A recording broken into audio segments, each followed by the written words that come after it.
আসসালামু আলাইকুম। Hello guys, আজকে আমরা আসছি আমার বড় কাকার বাসায়। আমার কাকা অসুস্থ, তারে দেখার জন্য আসছি। তো দেখেন, আমরা বড় কাকার বাসায় আসছি, দুই বোন, আমার নিয়ে তিনজন আর আমার মা। আমরা চারজন আসছি আর আমাদের চারজনের তিনটে বেবি। তিনজন, এই যে হয়েছে আমার কাকাতো ভাই, এই যে আমার বাচ্চা আরশ, আর এই যে আমার কাকাতো ভাই সামি।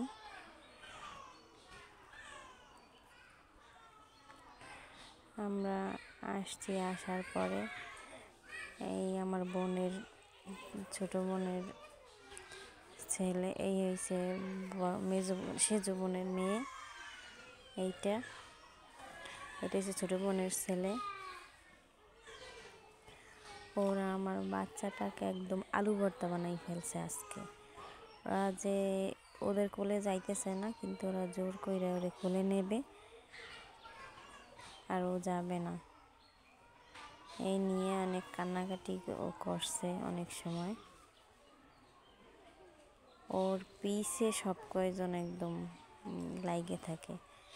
এই যে আমার কাকাতো ভাই স্বামী, ও হয়েছে বড় কাকার ছেলে, ছোটজন।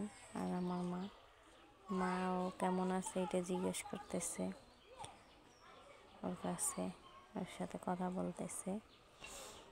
আর এদিকে তো আমার ছেলের পিছে পিছে সব কয়জন, ওদের নিষেধ করলে ওরা শোনে না। ও যেখানে যায় ওর পিছে পিছে যায় সব কয়জন, ওর পিছে পিছে যায়।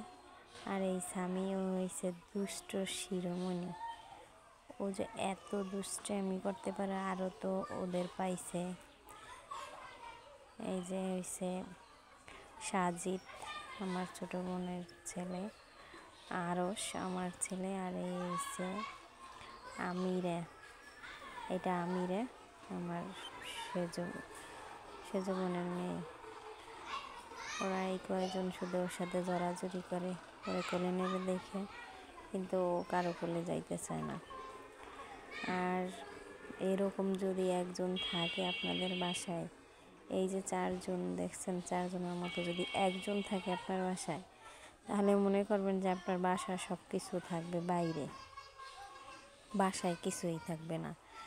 ওরা এক একটা যে এত দুষ্টামি করতে পারে, একজনও কোনো কথা শোনে না। বাসায় যা করে তার থেকে কোথাও যদি যায় বেড়াইতে, ওই জায়গা যাই আরও বেশি করে। দেখেন, একজন থেকে একজন কোলে নিতেছে, হাঁটতেছে একা একা, কিন্তু একা থাকা এক সেকেন্ডও সম্ভব না। ওরা সব কয়জন ওর পিছে পিছে যাবে।